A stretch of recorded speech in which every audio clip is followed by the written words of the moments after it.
तो शाम साहब, ये जो नए सेट ऑफ डिमांड्स हमने देखे हैं जिसमें ट्रांसपेरेंट इलेक्शंस है, न्यू इलेक्शन कमिश्नर की तैनाती है, और इसके अलावा जो हम देख रहे हैं कि जी 1973 के आइन की बहाली के हवाले से बात की जा रही है, तो फिर ना ही समझें, क्योंकि ये आपको लगता है कि इस पर कॉम्प्रोमाइज़ करेगी दूसरी साइड इन चीज़ों पर?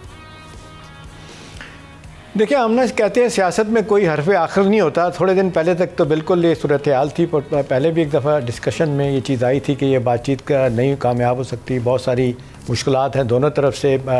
डॉब्स और हॉक्स बैठे हुए हैं और हार्डलाइनर हैं, नतीजतन ये बातें नहीं हो सकती। अब ये हुआ कैसे हुआ है? 3 दिन पहले प्राइम मिनिस्टर ने ऑफ़र की, बातचीत की, उसके बाद फ़ौरन जो हार्डलाइनर थे उनकी तरफ से जवाब आया PTI के कि जी आपके तो हाथ में कुछ है नहीं है, आप तो डमी प्राइम मिनिस्टर हैं, फॉर्म 47 के हैं, फलाना ढिमाका है, क्या आपसे बात होगी? और ये कि जी असल ताकत तो इस्टेब्लिशमेंट की, उनसे बात करने की ज़रूरत है। फिर उसके बाद आपने देखा कि इसमें दोनों तरफ से बयानात के आना शुरू हो गया कि जी क्या होगा क्या नहीं होगा। आप PTI के साथ साथ फिर हुकूमती सतह पर भी लोगों ने सख्त बयानात देने शुरू कर दिए। ख्वाजा आसिफ, ये राना सनाउल्लाह वगैरह ने भी बयानात दिए। अब मामला जो ख़बर है ना, बड़ी ख़बर है कि 2 फ्रंट पे बातचीत का दरवाज़ा खुलने जा रहा है। एक तो है कि फवाद चौधरी साहब ने मुलाकात की है स्पीकर रियाज सादिक से, और उन्होंने उनको कहा है कि जी आप इस तरह करें कि आपने जो पहले एक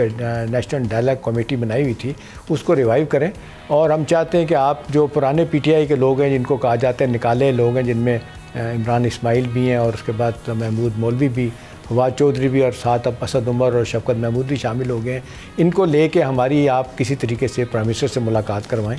और उसके बाद मामलात को आगे लेके चलें। तो इस पे कहा जा रहा है, ख़बर ये है कि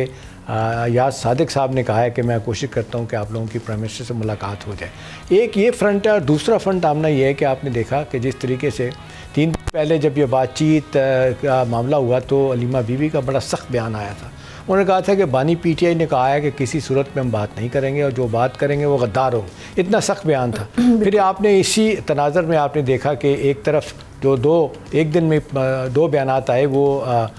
वक़ास अकरम शेख साहब के हैं। उन्होंने जिस तरीके से कहा कि जी सवाल ही नहीं पैदा, हुकूमत से बात हो सकती है, लेकिन बाद में आपने देखा कि जिस तरीके से 2 रोज़ा अपोजिशन कॉन्फ्रेंस के बाद फिर मुलाकात हुई अचकज़ई के साथ PTI के कुछ लोगों की, जिसमें असद कैसर भी थे, बाकी लोग थे, और ये तय किया गया कि ठीक है, और आप सबसे पहले मुस्तफ़ा खोकर जो तहफ़्फ़ुज़ आइन की कमेटी में हैं, उन्होंने कहा कि जी हम बातचीत के लिए तैयार हैं। तो एक सिग्नल दिया गया, बातचीत करेंगे। अमना अच्छी बात है कि किसी ब्रेक थ्रू की तवक्को तो इस तरह की जा सकती है कि दोनों तरफ से कोई कंडीशन नहीं, अनकंडीशन बातचीत होगी। एक तो ये बात है। दूसरा जो इंपॉर्टेंट खबर है, महमूद खान अचकज़ई साहब, ये जो 3-4 चीज़ें मैंने अचकज़ई साहब के साथ जी जो 3-4 चीज़ें मैंने सामने रखी हैं, ये तो अलाइन नहीं करती, ये तो कंडीशंस नहीं है क्या कि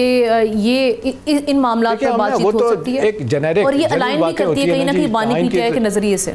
जी देखिए, एक और बात होती है, लेकिन जब आप कहें कि जी बानी PTI को रहा करवाएं तो बात बनेगी, और यही बात कि जी आप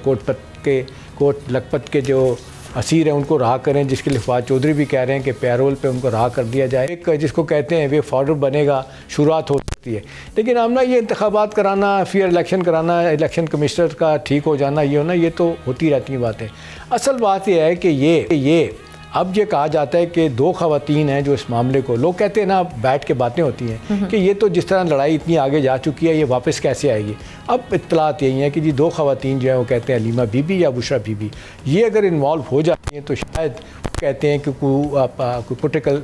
सेटलमेंट हो सकता है। अब जो बातें हुई हैं, वो जो अलीमा बीबी ने, खबर ये है कि अचकज़ई साहब को जाके बताया कि ठीक है, मुझे भाई ने, इमरान खान ने बताया कि जी आप उन्हें कहें ठीक है, आप बातचीत करें, मुझे कोई इतराज़ नहीं। अब यही बात है, पहले तो था कि जी बातें नहीं करनी चाहिए, होगी तो यहाँ तक कहा गया कि जी आईने तहफ़्फ़ुज़ कमेटी बात करेगी, इसका PTI के साथ कोई ताल्लुक़ नहीं है, उसमें तब्दीली आई है। अब जो करने वाली बात है, जो आप पूछ रहे हैं आमना, वो कहते हैं जो यार्डस्टिक, जो पैमाना बनाया अचकज़ई साहब की तरफ से कि जी किस तरह आइन को सुप्रीम डिक्लेयर किया जाएगा, पार्लियामेंट की बालादस्ती कैसे होगी, सियासत में जो आपके क्या कहते हैं असीर लोग हैं सियासी, उनको कैसे रहा किया जाएगा,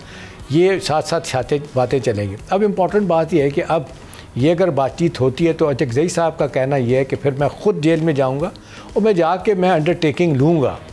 अंडरटेकिंग इमरान खान साहब के कि जो जिन नुकात में मैं बात करने जा रहा हूँ या कर रहा हूँ, आप पूरी तरह इसके साथ खड़े होंगे, और मैं अगर कुछ अचीव करने में कामयाब हो जाता हूँ तो फिर आप भागेंगे नहीं, जिस तरह पहले आप छोड़ के चले गए थे। और मौलाना फजल रहमान को भी गिला है और आपकी पार्टी के अपने लोगों को गिला है कि हम बातचीत का दरवाज़ा खोलते हैं, जिसमें बैरिस्टर साहब भी हैं और और इस तरह से आप देख लें कि अली ज़फ़र भी हैं, कुछ और लोग भी हैं। तो हमने अब बात यह है कि अब ये बातचीत तो हो सकती है, होगी। अब सवाल ये है दो चीज़ें, एक तो कोर कमांडर कॉन्फ्रेंस में जो एक मैसेज आया फील्ड मार्शल की तरफ से कि जी सियासत को सामने रख के अगर आप कोई चाहेगा कि हमने इस्तेकाम को नुकसान पहुँचाना है और मुल्की मामलात और ख़ास तौर पे KP के गवर्नमेंट के हवाले से इंडायरेक्टली बात की गई, अगर वो दहशत गर्दों के ख़िलाफ़ का हमारे साथ नहीं खड़ी होती तो मुश्किलात पैदा होगी। तो इन सारी चीज़ों को देखते हुए तो लग रहा है कि बातचीत तो होगी। अच्छी बात है हमना कि अनकंडीशनल बातचीत होगी। नहीं, हाँ, लेकिन इसमें अच्छी बात तो है, लेकिन आपके समझते हैं आप ऑप्टिमिस्टिक हैं कि कोई पॉजिटिव ब्रेक थ्रू